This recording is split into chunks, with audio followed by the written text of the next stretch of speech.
हाय, नमस्कार. कशा आहात तुम्ही सगळे? आशा करते तुम्ही सर्वजण मस्त मजेत आणि भरपूर आनंदात असाल. झाली का तुमची पण दिवाळी? माझी झाली बाबा. दिवाळी झाली, माहेर पण झालं. फायनली घरी आले आणि बघा ना, एखादा स्विच कसा ऑन ऑफ केला तर लाईट जळतो, बंद होतो. तसं काहीसा म्हणजे माझं झालेलं आहे की काय ते तुम्हाला आजच्या व्हिडिओत पाहायला मिळेल. म्हणजे आईकडे असताना इतका आळस की विचारू नका आणि घरी आल्यावर अगदी ॲक्टिव्ह मोड माझा ऑन झालेला आहे. आज दिवसभरात मी इतकी जास्त कामं केलेली आहेत का सायंकाळी स्वयंपाक करायची सुद्धा ताकद माझ्यामध्ये नव्हती. चला आज काय काय कामं केली, कशी कशी केली, कसा गेला माझा आजचा दिवस ते सर्व आज मी तुमच्यासोबत शेअर करते. So good morning. I know तुम्ही व्हिडिओ दुपारी पाहणार जरी असाल, पण मी सुरुवात जी आहे सकाळी केलेली आहे. स्वयंपाक करण्याआधी पूर्ण ओटा मस्त क्लीन केला, स्वयंपाक केला, मुलांना तयार केला. टाय तेवढी पिहूने घातली, तीही उलटी बघा. सो ती तयार केली आणि आज लिफ्ट बंद असल्यामुळे मुलं अशी धावत पळत जे आहेत आज खाली गेलेली आहेत. कारण ऑलरेडी वेळ झाला आणि होतं असं माहीत आहे का, 4-5 दिवसाचा गॅप गेला ना तर आपली रुटीनची ती कामंसुद्धा म्हणजे सुचत नाही. सुरुवात कुठनं करू, काय करू, कसं करू. आणि आज माझं तसंच काहीसं झालेलं. कामं काही पटपट हातावेगळी होत नव्हती, त्यामुळे असं हळूहळू चाललेलं आणि त्यामुळे मग मुलांची अशी धावपळ झाली आज जराशी. आणि त्यात लिफ्टही बंद. ॲक्च्युली लिफ्ट तर काल रात्रीपासूनच बंद होती. काल रात्री तेवढ्याला 2-2, 3-3 बॅगा घेऊन आम्ही पायऱ्यांनी चढत आलो माहिती आहे का. असे हाल झालेत ना आमचे. पण चला आता बघा, मुलं गेलीत खाली. तुम्हाला कोणी दिसणार नाही खाली बघा, कारण अजूनही मुलं आलेली नाहीत. पण माझ्या मुलांना आणि माझ्या नवऱ्याला इतकी घाई असते ना, अगदी म्हणजे त्यांच्या इशाऱ्यावर नाचवतात म्हटलं तरी चालेल. आणखी 10 मिनटं जरी लेट गेले ना, ते बस लागते बरं का हातात आणि व्यवस्थित जागासुद्धा मिळते. पण मुलांना इतकी घाई असते ना, पण त्यांच्या त्या बसमध्ये म्हणजे समोर बसायचं असतं, त्यांना जागा मिळवायची असते. त्यासाठी माझी अशी तारांबळ उडते का विचारू नका. चला आता जी बेसिक कामं होती ती झाली. आता पुन्हा इथे पॅसेजमध्ये यायचं कारण म्हणजे मला ना खळखळ असा आवाज आला. येऊन पाहते तर लिफ्टनं हलत होती आणि त्यानंतर लगेच बघितलं तर लिफ्ट अशी ओपन होती. येऊन बघते तर एक दादा आतमध्ये उतरून जे आहे लिफ्ट वगैरे दुरुस्त करण्याचं जे आहे त्यांचं काम चाललेलं होतं. बरं, मला ना तुम्हाला आता एक गोष्ट दाखवायची आहे. हा मिरर बघा आणि हे तुम्हाला दिसतंय ना व्हाईट हे डागं वगैरे नसून ना अगदी बारीक असे किडे आहेत. जेव्हा ते काही हालचाल करतात ना तेव्हाच कळतं का हे किडे आहेत म्हणून. नाहीतर असं वाटतं की काहीतरी व्हाईट पावडर वगैरे शिंपडलेली आहे की काय मिररवर म्हणा या काचावर म्हणा. आणि इतकं घाणेरडं वाटतं ना, इतकी किळस येत होती की काय सांगू. काही वर्षापूर्वी म्हणजे 5-6 वर्षापूर्वी मी नागपूरला असतानाही असे किडे एकदा झाले होते. ते माझ्या एका डब्यामध्ये झाले होते किचनमध्ये. तेव्हापासून हे किडे मी बघितलेच नाहीत. तर आत्ता आली ना तर सकाळी मिरर बघते तर पूर्ण मिररवर सुद्धा व्हाईट किडे. इवन म्हणजे ह्या छोट्या मोठ्या ज्या बॉटल्स वगैरे आहेत सर्ववर असे चालत होते ते आणि इतकी किळस येत होती. म्हणून मुलं गेल्यावर पहिलं काम हेच हातात घेतलं. ज्या काही सर्व वस्तू आहेत ना वर म्हणजे तेलाचं पावडर किंवा मॉइश्चरायझर वगैरे, आधी तर मी चेक केलं की या वस्तूंमध्ये म्हणजे आता मॉइश्चरायझर आहे त्यामध्ये ऑइलमध्ये तर हे सर्व किडे गेलेले नाहीत ना. ऑइल तर मी 2-2दा हातावर घेऊन पाहत होती, पण नंतर लक्षात आलं की झाकणाच्या आतमध्ये सुद्धा एकही किडा नाही. मग आतमध्ये जाण्याची तर शंकाच नव्हती. तरी ते सर्वच जे तिथल्या ज्या काही बॉटल्स वगैरे आहेत त्या व्यवस्थित क्लीन केल्या मी. त्यानंतर ब्रश होल्डर वगैरे चेक केलं, त्यावरही काहीच नव्हतं. तरीसुद्धा सर्व ब्रश सर्व होल्डर वगैरे मस्त नळाखालीच वॉश केलेत डायरेक्ट. त्यानंतर हा काच पुसण्यासाठी मी कागद घेतला. म्हटलं कागदाने इझिली जे आहे क्लीन होऊन जाईल, पण त्याचा काहीही फायदा झाला नाही. ते किडे इतके बारीक होते, ते कागदाला लागून आलेच नाहीत. सो फायनली मी तो काचच काढला आणि म्हणजे नळाच्या खालीच ठेवलं त्याला आणि नळ चालू करून ठेवला. म्हटलं ते वाहून जातील. त्यानंतर या मिररवर भरपूर होते. सो मी काय केलं, जी आपली कोलिनची रिकामी बॉटल असते ना त्यामध्ये डेटॉल टाकलं, जे आपलं अँटीसेप्टिक असतं. सो ते टाकलं, त्यामध्ये पाणी ॲड करून सर्वीकडे ना त्याचा स्प्रे केला आणि नंतर मग पुन्हा जो आहे काच आणि हा जो मिरर वगैरे आहे ते सर्व व्यवस्थित क्लीन केलं आणि वस्तू जागच्या जागी ठेवून दिल्यात. हे एक मोठं काम होतं आज सकाळचं माझं. आणि मला इतकी भीती वाटत होती ना, सोबत किळसही येत होती. आणि एकतर म्हणजे अशी काय चुकी झाली आणि कुठनं आलेत हे किडे हे मला कळत नव्हतं आणि त्याच ठिकाणी कसे आले तेही कळत नव्हतं. त्यामुळे त्या मिररच्या खाली वर सर्व एरिया मी व्यवस्थित क्लीन केला आणि त्यानंतर आणखी एक म्हणजे हे काम खरं तर मी सकाळपासून म्हणते आहे, आता करते, नंतर करते, आत्ता करते आणि फायनली आता म्हणजे जवळपास 8:30 वाजलेत आणि आता मी माझ्या प्लांट्सला पाणी द्यायला आलेली आहे. तसं तर एरवी म्हणजे गावावरनं आली का पळत पळत मी गार्डनमध्ये येत असते आणि आधी झाडांना पाणी देत असते. पण आता बघितलंच असेल तुम्ही म्हणजे एक दिवस आड किंवा रोजच जे आहे पाऊस चाललेला आहे, ऊन फार कमी आहे. त्यामुळे मी आधी म्हणजे जाताना पूर्ण झाडांना गच्च पाणी देऊन गेलेली होती. त्यामुळे ना म्हणजे माती जास्त अशी कोरडी होती झालेली, पण अगदीच प्लांट सुकले वगैरे असं काहीही झालेलं नव्हतं. माझं एकही प्लांट सुकलं नव्हतं आणि जे 1-2 प्लांट होते ज्यांनी माना टाकल्या होत्या त्यांना मी रात्रीच पाणी दिलं होतं. सो आता पहिलं काम ते केलं, सर्व झाडांना व्यवस्थित पाणी दिलं. आज कपडे पण इतके सारे होते का विचारू नका आणि बरेचसे कपडे असे होते का जे हातानेच वॉश करायचे होते. त्यामुळे मी सर्वच कपडे हातानेच वॉश केलेत आणि आता तेच इथे वाळू घालते आहे. खरं सांगू का, आज माझ्या कामांचा काहीच ताळमेळ नाही बसत आहे माहीत आहे का. म्हणजे नेहमी माझं ठरलेलं असतं की इम्पॉर्टंट कामं आधी करून घ्यायची, नंतर त्यानंतरची म्हणजे जी इम्पॉर्टंट आहेत नंतर जी अशीच आहेत, असं जे आहे माझं एक क्रम ठरलेला असतो. पण आज कधी काय करते आहे तर कधी काय करते आहे असं जे आहे माझं चाललेलं आहे. कपडे आधी वॉश केलेत आणि इकडे गॅसचा ओटा म्हणजे क्लीन करायचा होता, तो करायला आत्ता घेतला. भाजी वगैरे बनवून झाली होती, सो ती छोट्या भांड्यात वगैरे काढून घेतली. त्यानंतर काही मिठाई बघा दिवाळीची फ्रीजमध्ये होतीच. आधी तर विचार केला ही टाकूनच देते, कारण आता 5 दिवस झाले, जवळपास 6 दिवस झालेत, म्हटलं खराब झाली असेल. पण शेवटी आपलं मन म्हटलं नाही, टेस्ट करून पाहते आणि तसेही गोड पदार्थ लवकर खराब होत नसतात असं मी ऐकलेलं आहे. तो ती फक्त टेस्टच केली आणि जशी तशी ठेवून दिली. म्हटलं मुलं आले की घेतील खाऊन. त्यानंतर गॅसचा ओटा, गॅस वगैरे सर्व शेगडी वगैरे सर्व व्यवस्थित घासून पुसून क्लीन केली आणि मस्त दिसतंय आता क्लीन असं माझं किचन.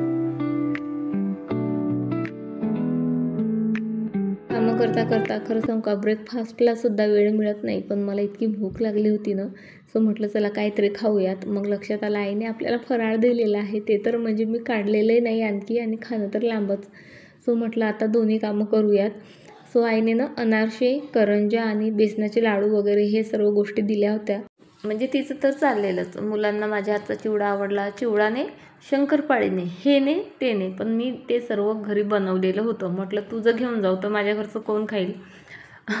त्यामुळे मी काहीच आणलं नाही, फक्त अनारसे मला फार आवडतात म्हणून मी ती आणली आणि लाडू तर पिहूसाठीच बनवले होते स्पेशली. त्यामुळे जितके लाडू बनवले होते ना तितके अर्धे जास्त त्याने तिथे खाल्ले आणि बाकीचे सोबत घेऊन आला. आणि करंज्या वगैरे मग आईने जबरदस्तीने नको नको म्हणत असताना दिल्यास 10-12 आणि तेच इथे मी डब्यांमध्ये भरून ठेवत होते आणि म्हटलं चला ब्रेकफास्टही करून घेऊ, कारण एकदा का म्हणजे कामं करायला लागलो आपण की मग या सर्व गोष्टींचा विसर पडतो आणि हे खरंच आहे बरं का. म्हणून आधी मस्त ब्रेकफास्ट केला आणि त्यानंतर मग आता बाकी होती माझी बेडरूम आवरायची, माझा हॉल आवरायचा. सो तो आवरायला घेतला, बेडरूम सर्व व्यवस्थित झटक केली आणि त्यानंतर बेडशीट चेंज केलं आणि तेच आता मी इथे वॉश करायला टाकते आहे. बघा म्हणजे माहेरी असताना इतका आळस येत होता का विचारू नका आणि घरी जसं आलं ना माहीत नाही तो आळस कुठे गेला. आणि म्हणजे आत्ताची मी माझ्या घरची आणि माझ्या आईकडची मी, तुम्ही म्हणाल ना की ह्या 2 पर्सनॅलिटी एका व्यक्तीच्या नाहीच आहेत, टोटली डिफरंट असते मी तिथे. माहीत नाही कशी कोणत्या झोनमध्ये जगते ते. आणि मला तर बघा आपण बऱ्याचदा ऐकतो बघा सबकॉन्शियस माइंडबद्दल, का आपण जसा विचार करतो तसं आपल्यासोबत घडतं किंवा बऱ्याचशा गोष्टी आपल्या सबकॉन्शियस माइंडमध्ये ना सेव्ह असतात आणि मग आपल्याला समोर कधी कधी त्या गोष्टी सेम घडतात आणि आपल्याला असं वाटतं अरे हे आपल्यासोबत घडून गेलेलं आहे वगैरे. किंवा मग लॉ ऑफ अट्रॅक्शन तुम्ही ऐकला असेल तर म्हणजे आपण ज्या गोष्टी स्वतःकडे अट्रॅक्ट करतो तसंच आपल्यासोबत घडतं किंवा तेच आपल्याला मिळतं. मॅनिफेस्टेशन बघा म्हणजे अशा बऱ्याचशा गोष्टी आहेत, कधी त्यावर विश्वास बसतो तर कधी विश्वास बसतही नाही. पण मग असे अनुभव आले ना की असं वाटतं नाही ते खरंच आहे. कारण माहेरी जाताना आपल्याला माहीत असतं की तिथे आपल्याला आरामच मिळणार आहे, आपण तिथे आरामच करणार आहोत आणि आपण झोपणारच आहोत. मग ते ना फिट होतं आपल्या सबकॉन्शियस माइंडमध्ये आणि जसं आपण घरी जातो ना मग आपलं बॉडी त्यानुसार रिॲक्ट करत असते. तिथं गेलं की मग आपण आरामच करतो, आपल्याला झोपच येते, भरपूर आळसच येतो, काहीच करावंसं वाटत नाही. कारण कारण ही ना आपल्या डोक्यात सतत चाललेलं असतं, आपण तेच मॅनिफेस्ट करत असतो बघा. दिवाळीच्या कामं करताना हे झालं, आजचा दिवस झाला की उद्या माहेरीच जाणार, मग तिथे काय मला आरामच करायचा आहे, फिरायचंच आहे, असंच तसंच. आणि तसंच जे आहे आपल्यासोबत हळूहळू घडत असतं. म्हणजे लॉ ऑफ अट्रॅक्शन म्हणा किंवा मॅनिफेस्टेशनवर विश्वास कसा ठेवायचा, तर अशा छोट्या छोट्या गोष्टीतून आपल्याला मॅनिफेस्टेशनची म्हणा किंवा मग लॉ ऑफ अट्रॅक्शनची अनुभूती मिळत असते, नेहमीच मिळत असते. पण आपण त्यासाठी मग असे मोठे मोठे शब्द जसं लॉ ऑफ अट्रॅक्शन, मॅनिफेस्टेशन हे यूज करत नाही. बरं चला, तुमच्यासोबत बोलता बोलता बघा दिवाळीचं जेवढं काही डेकोरेशनचं सामान काढलं होतं ना, ते सर्व मी असं बाजूलाच ठेवून गेलेली होती. कारण जायच्या दिवशी मला काहीच सुधरत नव्हतं आणि तितका वेळही नव्हता. आणि आई बेडवर झोपलेल्या होत्या, सो त्या उठायलाही तयार नव्हत्या. म्हणून मी आज त्या सर्व वस्तू अगदी व्यवस्थित पॅक करून ठेवल्या. गादी, बेडशीट सर्व व्यवस्थित लावल्यावर लक्षात आलं की अरे, आपण म्हणजे खिडकीला लावलेले तोरणं तर काढलेच नाहीत. मग ते काढलेत.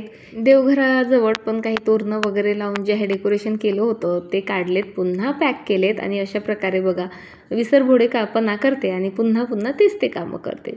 आणि चला आता दिसतायत ना बॅगा, अशी बॅगा भरून भरून जी आहे आईसोबत मी जाऊन शॉपिंग करून आलेली आहे. त्या दिवशी काही दाखवणं झालंच नाही आणि आजसुद्धा माझं दाखवणं होणार नाही आहे.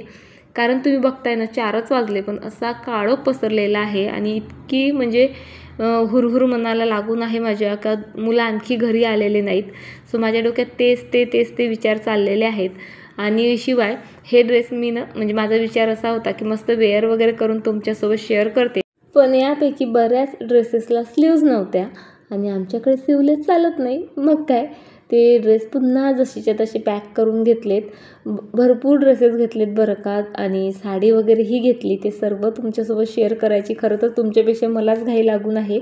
पण बघते आज ना हे सर्व ड्रेसेस अल्टर करायला, स्लीव्ज लावायला देते. सोबत ब्लाऊज वगैरेही आहे रेडीमेड, तेही मी म्हणजे मापाचं करायला दिलेलं आहे. आणि सोबतच ही ओढणी बघा, तुमच्या लक्षात आलंच असेल, माझ्या लग्नातली आहे, तीही आईला सापडली. सो आई बोलली आता आमच्याकडे तर काही ती यूज होणार नाही, तू तरी कधी कुठेतरी डेकोरेशनसाठी यूज नक्की करू शकशील, सो घेऊन जा. आणि माझीच होती म्हणून काय मी पटकन जी आहे घेऊनही आली. ड्रेस खूप छान छान मस्त मस्त मिळालीत मला. पण सॉरी, सिवलेस असल्यामुळे मी घालून मस्त वेअर करून काही तुमच्यासोबत शेअर करू शकत नाही. आणि जशी मी बोलले, जेव्हा त्या स्लीव्ज वगैरे लावून आणेल मी, तेव्हा लगेच तुमच्यासोबत शेअर करेल. आणि बघा बरोबर 4 वाजलेत आणि मुलं घरी आलेत. आरोहीची स्कूलमध्ये क्रिकेटची काहीतरी मॅच वगैरे आहे, विभागीय स्तरावरची आहे. सो त्यासाठी तिची तर प्रॅक्टिस व्हावी म्हणून सरांनी ग्लोव्ज, बॉल वगैरे घरीच दिलेले आहेत. आणि आल्या बघा दोघंही भावांनी ड्रेस वगैरे काहीच चेंज केला नाही आणि लगेच तिचं चालू झालं, मम्मा प्लीज माझी प्रॅक्टिस घे. आणि मला आधी फार इझी वाटलं. मी त्या सीझन बॉलने जे आहे, सीझनच म्हणतात ना त्याला, इतका कडक असतो तो आपल्या टेनिस बॉलपेक्षा की भयंकर. त्याने तिच्यासोबत अर्धा तास खेळली. तिच्या हातात ग्लोव्ज होते पण माझ्या हातात काहीही नव्हतं. त्यामुळे मला इतका भयंकर त्रास होत होता. आणि मला असा त्रासबीज झाला की मग चहा कॉफीची आठवण येत असते. आणि तसंही आता म्हणजे कळत नाही आहे ऑक्टोबर नोव्हेंबर चाललेला आहे का श्रावण महिना चाललेला आहे. इतके ढग असतात, इतका पाऊस असतो. सो अशा वातावरणात चहा प्यायची मजा काही वेगळीच असते. म्हणून फक्त 2 कप जे आहे मस्त चहा नाही केला मी, इथे कॉफी केली आणि तीच मस्त एन्जॉय करत गार्डनमध्ये माझ्या येऊन बसले.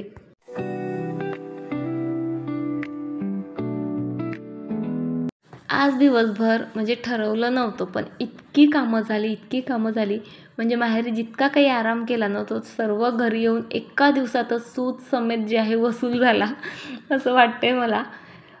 कॉफी पिल्यानंतर काहीच माझ्याच्याने करणं झालं नाही. त्यानंतर आता मी डायरेक्ट जे आहे 8 वाजता तुम्हाला भेटते आहे. आमच्या इथे ना थर्मल पॉवर स्टेशनचा वर्धापन दिन असल्यामुळे काही कार्यक्रम अरेंज करण्यात आले होते. त्यामध्ये आरोहीचा 1-2 ठिकाणी फर्स्ट रँक आला होता आणि त्यामुळे तिला हे प्राईज मिळालं. ती घरी आली असती तर तिने पिहूला ओपन करू दिलंच नसतं. म्हणून पिहू तिच्या आधीच घरी आला गिफ्ट घेऊन. म्हणजे त्याचं म्हणणं दिला, दे दीदी तू सांभाळत बसशील का, मी सांभाळतो, असं तसं तिला लोणी लावलं. घरी आणलं कशाला, तर त्याला ओपन करायचं होतं. पण त्याचे एक्सप्रेशन बघा तुम्ही, त्याला असं वाटलं की त्यामध्ये स्टेशनरी बॉक्स असेल किंवा काही असेल, पण त्यात निघाला थर्मास आणि मग पिहूचा मूड काहीसा असा झाला. पण चला, माझा मात्र एक फायदा झाला. माझ्याकडे एक छानसं थर्मास आलं आणि कलर तर इतका गोड आहे, सेलोचा आहे. पण ऑलरेडी माझ्याकडे 2 थर्मास आहे, त्यामुळे हा ना मी जसाच्या तसा ठेवेल. म्हणजे एखाद्या वेडिंगमध्ये वगैरे मला तो गिफ्ट म्हणून देता येईल किंवा बड्डे पार्टीला वगैरेही चालेल. बरं चला, जसं मी बोलले बाहेर कार्यक्रम चाललेले आहेत, सो तिथे ना जेवणासाठी स्टॉल वगैरे लागतात. सो आरू पिऊने तिथेच काही खाऊन घेतलं आणि मी आरूच्या पप्पांनाही म्हणजे आवर्जून सांगितलं, प्लीज तुम्हीसुद्धा तिथे काही खाऊन घ्या आणि माझ्यासाठी सुद्धा काही घेऊन या. कारण खरंच आज इतकी कामं झाली ना, इतकी कामं मी नेहमीच करते, पण जेव्हा ब्रेक नंतर होतात ना अशी कामं, तेव्हा मात्र भरपूर त्रास होतो. चला, दिवस कसाही घाई गडबडीत कामाकामांमध्ये जरी गेला असला ना, तरी सायंकाळचं जेवण बनवायचं टेन्शन मात्र मला तेवढं मिळालं नाही. आणि मस्त असं म्हणजे आरूच्या पप्पांचं चाललेलं, काय बोलू काय घेऊन येऊ. सो मी म्हटलं डोसा घेऊन या, कारण आता रात्रीची वेळ आहे, डोसा पचायला हलका असतो, म्हणून मी तेच मागवलं. आणि चला आता मी जेवण करते, सोबत पिऊचा अभ्यासही घ्यायचा आहे. म्हणून आता व्हिडिओचा इथे एंड करते आणि तुम्हाला उद्या भेटते अशाच एका छान व्हिडिओसोबत. तोपर्यंत फ्रेंड्स, स्वतःची काळजी घ्या. बाय, टाटा.